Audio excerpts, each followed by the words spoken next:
our ongoing series of 10 triggers to a fear-based mindset or emotional reactions. Trigger number 5, feeling helpless.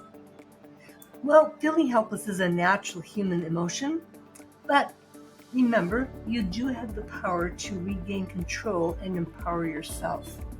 But let's start by first looking at what are some of the natural emotional reactions to feeling helpless. It can actually evoke a number of emotional reactions, and it will vary from person to person, again, largely because of our upbringing and past emotional traumas. But some very common or typical ones do exist. And so being aware of anxiety, for example, or perhaps sadness, even anger, guilt or shame, frustration, vulnerability, desperation, isolation, panic, and resignation. Any one of these things can be some of our underlying emotions to feeling helpless. But how do we recognize that someone is feeling hopeless? Well, that can come from a variety of behavioral cues, actually. And so one of the things we want to pay attention to, particularly if we're talking with someone, or if we're facilitating a dialogue, or perhaps we're even a mediator or a health behavioral professional, that one of the most important clues is body language. 55% of how we communicate is through our body language. Signs like slumped shoulders, crossed arms, or a hand to the face, or looking down, are all indications behaviorally that someone may be feeling helpless. Another example of feeling helpless may be excessive apologizing or self-blame.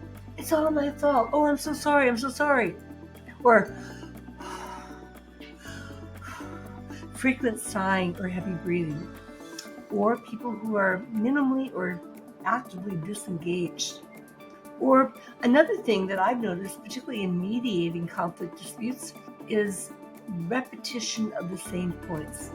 We have a saying, you hear things 3 times, guess what? The person isn't feeling heard. We haven't acknowledged, we haven't recognized what they're trying to say. And then lastly, signs of emotional distress. It may actually include teary eyes, trembling, or visible signs of emotional distress. So again, there's so much we can detect about someone who may be feeling helpless, and then how do we turn that around? So it's important that we approach the other person with empathy and sensitivity, trying to create a supportive environment, offering encouragement, exploring options that may empower the other person to overcome what they're experiencing. Again, we're not pretending that you are all psychologists or professional mediators, but again, these are things that we can do to acknowledge that people are feeling helpless. So how do we move forward? Recognizing that all of us can feel helpless at some point. This is out of my control. And that's a whole other subject we'll be visiting again, is recognizing what you are in control of or what you can manage versus those things that you cannot. Again, I'm Dr. Deborah Dupree, the Mindset Doc, addressing trigger number 5, feeling helpless.